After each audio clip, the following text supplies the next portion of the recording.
stand up? Is that okay? All right. Tell your photographer. Yeah, thanks a lot. I can still get you both. Yeah, I got you. Hi, my name is Dan Proskauer, and I'm running for school committee from Ward 4 against my esteemed opponent, Jonathan Yo. Thank you very much to the Ward 6 Democratic Committee for hosting this event, and I'd just like to give you a brief introduction of who I am. I grew up in Newton. I've lived in Newton all my life. I went to the Hyde School just over here, to Meadowbrook, which is now Brown, and also to Newton South. I have 3 children currently in the schools, one in 1st grade, one in 4th grade, and one in 8th grade who'll be at North next year. I have a strong vision for Newton schools, and that's why I'm running for school committee. I want to see us have an excellent education for all students across all subjects. I want to see us have fiscal sustainability that allows us to have flexibility in our budgeting process so that we can innovate and improve our programs freely without having to cut somewhere else every time we want to make a small improvement here. I'd like to see us focus on neighborhood schools. Today we have a lot of kids moving, going to school far from their homes. We've had neighborhoods that have had their kind of soul ripped out as we've closed elementary schools in the past. I'd like to see us move our focus back to neighborhood schools. In the last few years, I haven't seen any progress on this vision. In fact, I haven't necessarily seen what the vision is from the school committee for the Newton schools. We've had a period of time when 95% of all votes in the school committee were unanimous. And I think if we're going to have that kind of unanimity, we better see some results. We have inconsistency, especially across our elementary schools, in MCAS results and other kinds of results. Parents have been advocating from this school and that school that that school's not as good, this school's better. We need to have consistent results. We have a dramatic cost imbalance in our budget that's causing us to lay off teachers every year because our costs are growing higher, faster than our revenues. And that's something that is not sustainable. Eventually we'll have no teachers left. And finally, we've had Newton North. Newton North is something that, really was controversy in the community, but the school committee was right there behind the mayor, sometimes, I think, hiding behind the mayor. I think we needed to have the school committee step up and take some leadership in Newton North. That building was for the schools and should have been by the schools. Thank you very much.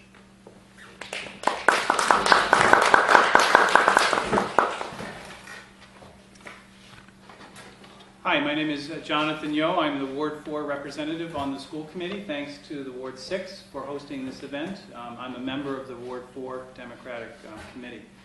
I'm running for re-election to the seat as a parent, a taxpayer, and community activist for the past 13 years. I have been working to maintain and improve our public schools. I was the PTO co-president at Williams Elementary School and then co-president of the citywide PTO Council. For the past 4 years on the school committee, I have been an independent voice asking tough questions, engaging with advocates, and working effectively with my colleagues, committee staff, and staff in the schools on critical projects. My 22-year professional career has been as an environmental scientist and public sector manager after getting a master's degree in public policy at Harvard. As the director of water supply protection, I manage a 180-person team protecting Metro Boston's water supplies, and I have a $20 million a year budget. I have direct experience in managing a complex public sector organization and working under very tight budget constraints. Despite these very challenging financial times, I am excited about serving again on the school committee during this big Newton transition. We will be choosing a new superintendent, and we'll have 4 new school committee members, including a new mayor. My significant school and management experience and my ongoing work on critical projects and both my analytical skills and my continued energy to do this job will help lead the committee, I believe. Some of my top priorities for the next term include selecting a top-notch new superintendent, developing and maintaining a fiscally sustainable budget process, improving school building maintenance, and I do support neighborhood schools, supporting teaching excellence, transforming our educational model for student success, supporting and improving our STEM programs, and STEM stands for science, technology, engineering, and mathematics, and also strengthening our public engagement process. I will continue to keep in close touch with school communities and parents to help identify issues and solve problems. The strength of Newton Public Schools means so much to our city. I will work hard to keep it strong and make further improvements. And you can visit my website for further details, which is yofornewtonschools.com. I have some cards over there. Thank you for listening, and I ask for your vote on November 3rd. Thanks. The first question, do you support the activities of the union, and how would you deal with conflicts with the teachers' union? That's not, this is just not an easy question. Well, Which is supposed to be easy. No. I want to hear yeah. Oh, I'm sorry.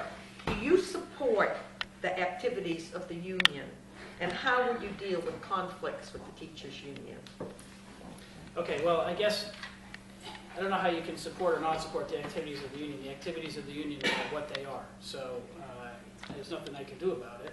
The teachers' union have every right to organize, and the teachers' union has every right to exist.